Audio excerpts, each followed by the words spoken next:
Erteleme 25. may oğlumuzun son kucağına mektebe giderse. Ay elbette. Elbette gideriz. Yekece oğlum var. Ben oğluma söz verdim. Oğlum eğer de sen mektep tamamlasan 25. mayda son kucağında maşinin açarını verecek. Son kucağına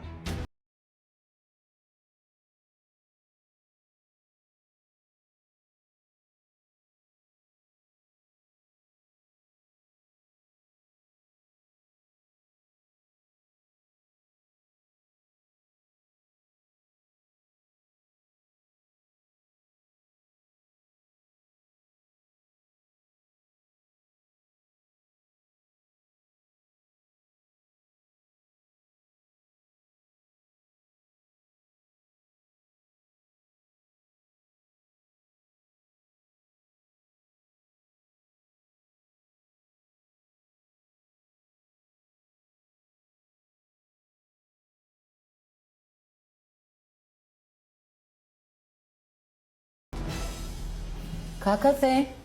Tura. Sen gidecek gelme. yine etme lan. Giyecek aylasa. Oğlumuzun en son kucağına. Oğlum çağırıverim. Ahmet oğlum. Kalkın çağır ya gel. Hov Ece, gidelim ha Ece. Kaka, gideceğiz mi? Hey oğlum. Oğlum. Yine maşını açarım.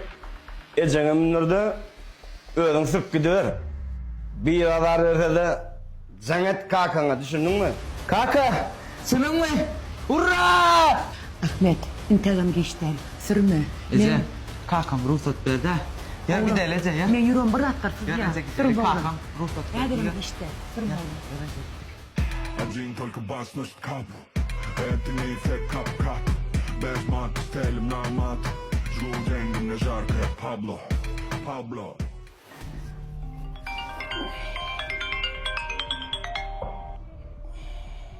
Alo, salamu aleyküm. Allah murada sizmi? Men sizin oğlunuz Ahmet'in sınıf yol başçısı Merdan Mollum. Aleykümselam. Dinleyen yanlış mı oğlum? Allah murada uçurum davaramız başlayacak kol ya. Gelen yok mu? Hem kişi geldi size karşı ya. Ece filan hel çıktılar ha. Oğlunuz da Ahmet yok. Tizrak bolmasanız bu tordu şehrimizin vakti oldu Allah murada. Kıssanayın da. Gayrat edin onunla. Bol ya. Bol ya Allah murada. Sağ olun. Bol ya. Anıklar canı derim. Sağ olun. Ece bol ya. Oğlum bir boştur. Oğlum bir boştur. Korkma sonra Ece, gidiverelim. Vallahi bir boştur. Bir boştur. Bir boş. Oğlukma. Bir boş.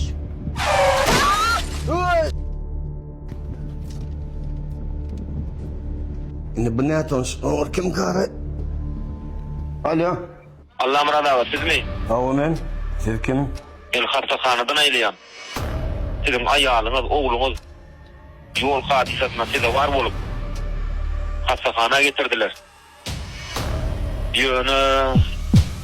Ýöne kıynansap da kömek edip bilmedik. Başla. Ne mi dedin?